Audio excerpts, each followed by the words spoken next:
What's up, my fellow Michiganians, Michiganders, whatever you happen to call yourselves? Welcome to Wolverine State Sports Talk, and today we'll talk about the Michigan Wolverines and their 21-16 win over the Purdue Boilermakers. First thing I got to say is, I'm not happy, Bob. Not happy. I know I've just been getting on Michigan fans for being a little bit too negative. You know, we just beat Michigan State by 18, well, 11, but garbage touchdown. I say 18. We beat Washington by 17, and we're not a perfect football team. We have our flaws, but I felt like we came out of those two games and we showed some really good stuff. This game, though, this game was disgusting. You're going to sit here and tell me that Purdue comes into the game without their star running back, Maccabee. They don't really have anything on offense. Defensively, their pass defense is absolutely atrocious.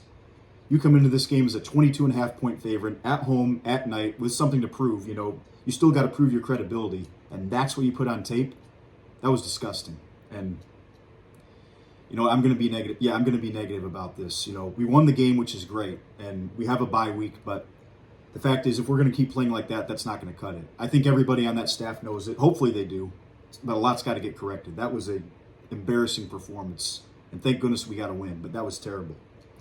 Here's the first thing I'm going to say is, you probably, in terms of the first guy you'd think I'd call out, you could take a guess, right? Take a guess at who I'm going to call out first. It might surprise you, actually. It's not Bryce Underwood.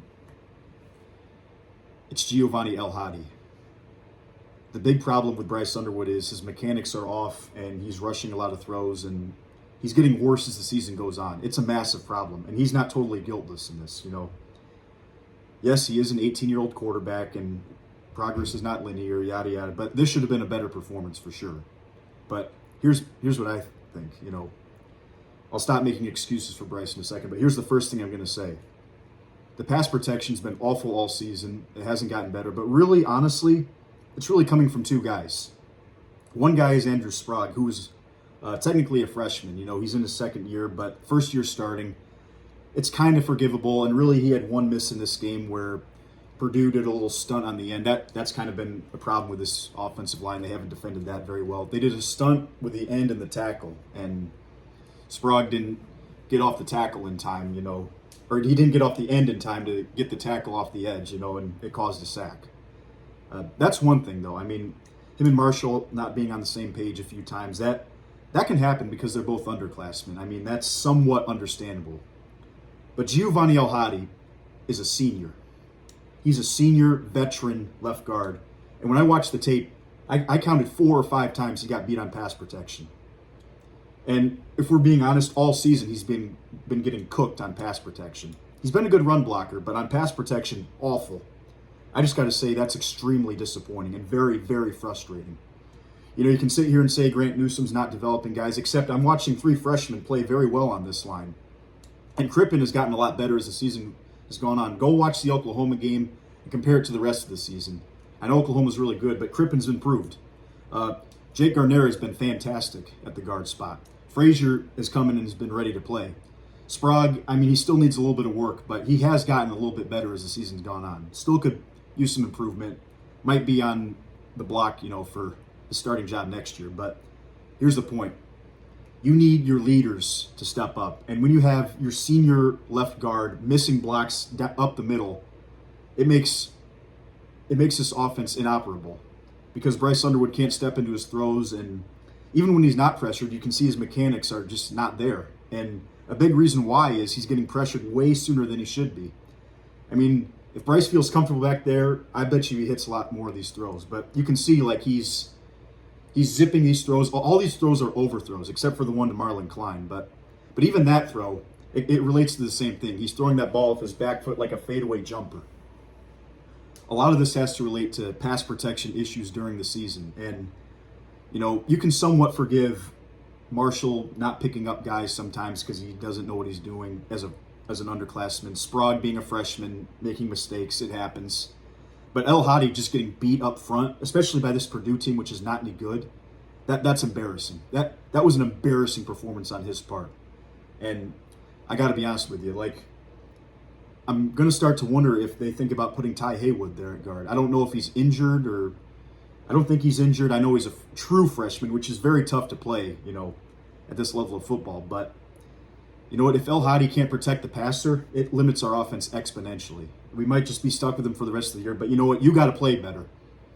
If you don't play better, we're not beating Ohio State, and this season's pretty much over. So that's that. So that's the first guy I'm going to call out is Giovanni El Hadi. He's got to be much better. And I'll get to Bryce now. So I mentioned Bryce. I think it's a mechanic problem. You know, throughout the season, we know Michigan's wide receivers aren't very good. You know, they weren't necessarily good in this game either. I don't know what's going on with Donovan McCulley. You know, I know he got hurt, but it just seems like him and Bryce weren't on the same page. It seems like that connection's gotten worse, which is a major red flag. But guys were open. I mean, you had a freshman, what's his name? Sorry, number 6. What's his name? Dang it. Browder. Browder's wide open in the middle of the field. You know, if he drops the pass, that's not on Underwood. Instead, Underwood overshoots him, incomplete. It's just like that's just one of many missed throws on guys open. You know, you can blame Chip Lindsey for the scheme, but the scheme is getting guys open. You know, this should have been like a 42-16 win, but instead Bryce is overthrowing guys, underthrowing a few guys too, like Marlon Klein on that one touchdown where he just threw a fadeaway jumper. It just looks like he's not comfortable back there. His mechanics have gotten worse, and it's to the point where we're going to have a bye week and we're going to play Northwestern. If Bryce can't fix his mechanics and if El Hadi can't protect the passer, it's getting to the point where you might have to think about sitting him because the long-term future is what it's all about, right? Like, because this team might make the playoffs, but it's not going to win a championship. It's just that simple. And I know that's a terrible mindset to have. I don't want him to have that mindset, but if Bryce continues to develop bad habits, Sharon Moore's job is over. Because if it doesn't work with Bryce Underwood, it's never going to work. You're not going to get a 5-star freshman quarterback here ever again if Bryce doesn't work out. There's no reason to. I mean, Bryce is getting hit. He's developing terrible habits. Like, these are the sort of things that should be getting better each week. But like when you compare the New Mexico game to this game, which honestly, the quality of opponent isn't really that different, if we're being dead honest, I'm seeing massive regression, and it's a massive problem. So it's got to get better. But point being is, if Bryce's mechanics continue to struggle, and if he's clearly just not ready to go out there, maybe just think about putting Davis Warren out there and saying, hey, give it to Jordan Marshall and see if we can run the ball to victory. I mean, that's kind of what we've been doing, if we're honest. I know Bryce adds a little bit in the run game, but it's getting to the point where you're risking him getting injured, you're risking him developing bad habits, and if that goes into next season and you just can't break those bad habits, the season's over, and probably this coaching staff is all going to be fired, because let's face it, if Bryce if Bryce Underwood fails, this coaching staff has failed, and it's just not gonna work, because you're not gonna get that caliber of player again, and you can't win championships without that kind of quarterback. Let's just be clear. So Bryce has got to be better. The mechanics have got to improve. Their connection with the wide receivers have got to improve. Thankfully, we got a bye week, so chance to sort that out. But I don't know what the heck happened in this game. This was embarrassing. Like, the amount of open passes that he missed. It's just everything in the pass game is horrible. The receivers stink. Bryce Underwood is getting worse. The pass protection is awful, and it's not acceptable here. You know, and so a lot of these things don't have, like, you can say that there's some freshmen on this team, there's some inexperience, but guys getting worse as the season goes on, that's inexcusable. El Hadi getting beat, inexcusable. Underwood getting worse as the season goes on, inexcusable. These receivers dropping everything that comes their way, inexcusable. Not developing chemistry with these receivers throughout 9 games, inexcusable. These things you can't excuse. I could excuse Sprague maybe messing up a protection once here and there. That makes sense. Marshall not picking up a linebacker or getting confused. That makes sense. Those are freshman mistakes. But not through 9 games, you know, getting worse with the routes. You know, Purdue didn't do anything special. Purdue was getting beat all day. We just weren't hitting the open guys. So, and Underwood's been pretty good at protecting the ball this year. He was terrible in this game. Hopefully that's just a one-off, but there's a lot that needs to happen. All right, so that's all I'll say about the offense. Let's get to, honestly, before I get to the defense, I want to get to this. And maybe this is just me being salty or upset. I don't know, but I'm getting really, really irritated with all the injuries. And that may sound horrible to say. It could just be horrible luck, right? That's part of it. But it makes me wonder. I watch all these other teams play, and they don't have this level of injuries. Sometimes freak accidents happen, right? Like Aiden Hutchinson getting injured last year for Detroit. That was a freak accident. That was very unfortunate. But I watched Barham get hurt. It's like, what play did he get hurt on? It's just a mundane, everyday play. Cole Sullivan hurt off just a simple tackle. Let's see. I don't even know how Roller got hurt. Haynes played the entire Michigan State game. All of a sudden, he's got a broken foot, and his season's over. And yeah, his season's over. And if Marshall gets hurt, which he was stumbling off, our season's over. Marshall takes a lot of hits, so that's one thing. But I just watch these guys play. It doesn't look like they get any crazy twists, like ankle twists or any overextensions or something. It's just basic mundane plays getting injured. I know Justin Tress has connections to Ben Herbert, who was our previous strength and conditioning coach, but I got to say, what a horrible season this has been for him. When you have this many mundane injuries, and it is affecting our season, and it's very frustrating. It's unfortunate too. I'm not saying that you can control everything, but when it's every single player, I think there's a systematic problem. Systemic. Sorry, wrong word. There's a systemic problem here. I don't see this with any other college football program. When Ben Herbert was here, what major injuries did Michigan have? I know Blake Corum got injured in 2022. That was a freak accident. Zinter, that was a freak accident with I think it was his ankle or something. I forget exactly what it was, but freak accident. But you can almost name the injuries on your hand. You know what I mean? This season, it's like you need four people to count the number of injuries. It's absolutely insane. So I don't know if the milk we're drinking doesn't have enough calcium. I don't know what the heck is going on, but it's got to get fit. But it's got to get fixed. It's just, and I can say on the other side too, our defensive line doesn't seem like it's as big and strong up front as it should be. And that's another thing I'm going to get to in just a second. But we need more. We need more from Justin Tress. Let me just say that. I don't know if the injuries are because we're conditioning worse than these other teams, but the amount of injuries off of mundane plays is absolutely infuriating. I'm sorry to say it. I don't wish anybody gets injured. I don't think these players want to get hurt, but it's getting a little bit much, and it's getting irritating as heck. And maybe they're just being conservative, resting guys for the OSU game. That's possible, but Haynes' season is over. So, and a bunch of other guys, we don't really know what's going on. They don't really disclose anything, whatever. But I'm sick and tired of injuries derailing our season. It's super irritating.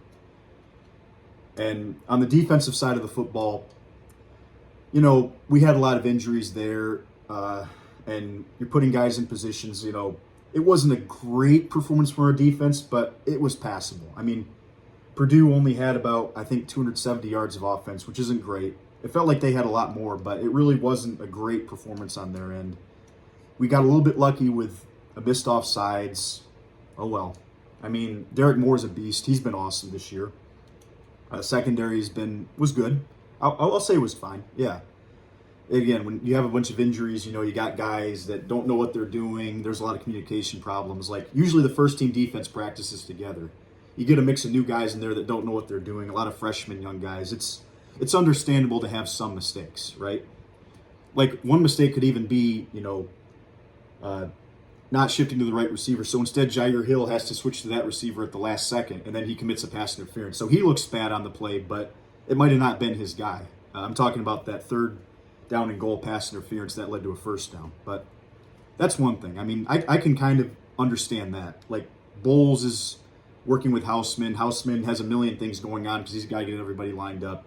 Seemed like there were a few times he was out of position, but there's no question. If we had Rolder, Barham, and Sullivan in the game, I think this defense dominates for sure. So I know they didn't have Maccabee, which is they shouldn't be able to run the football on us still.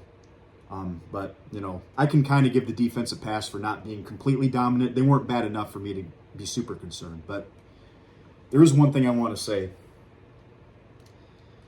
They haven't been absolutely unbelievably atrocious, but I need to see more from this defensive tackle group. Rashawn Benny had a nice win on that 3rd and 1, but I'm talking about guys like Eno Ada.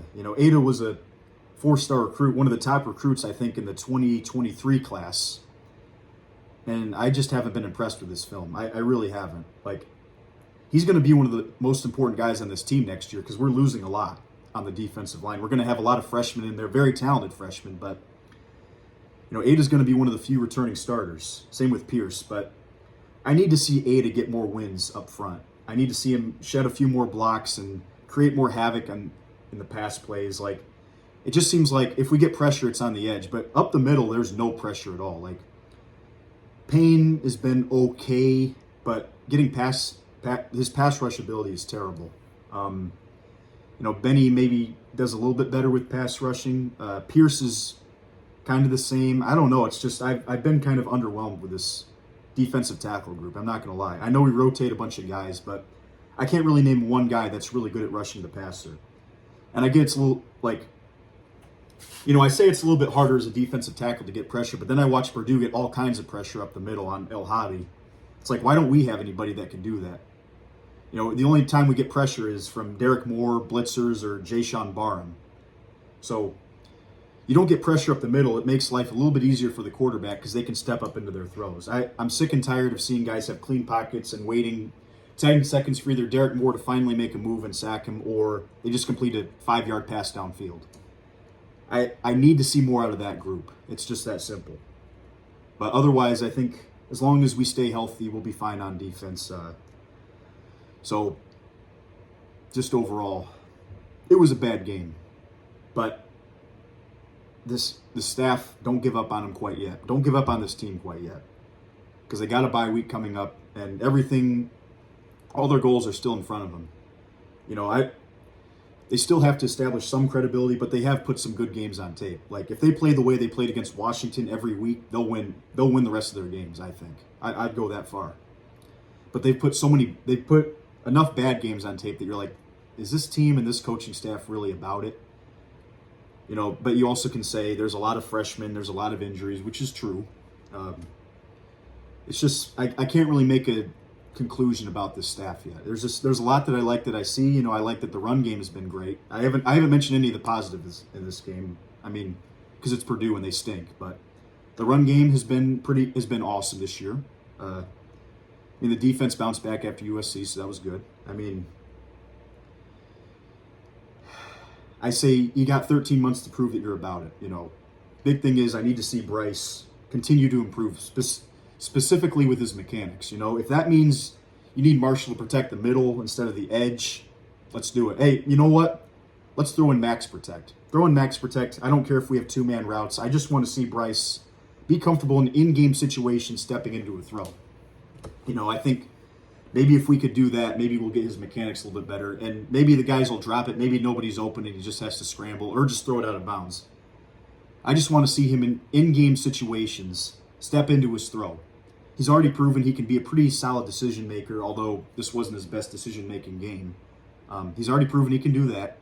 I think he just needs more in-game reps with a clean pocket because, this pressure coming up the middle, it's ruining him. I'm just going to be frank with you. So that's got to get better. This bye week might also help us get healthy. I don't really know. I anticipate some guys will come back. Hopefully Cole Sullivan comes back. I'm a big fan of his.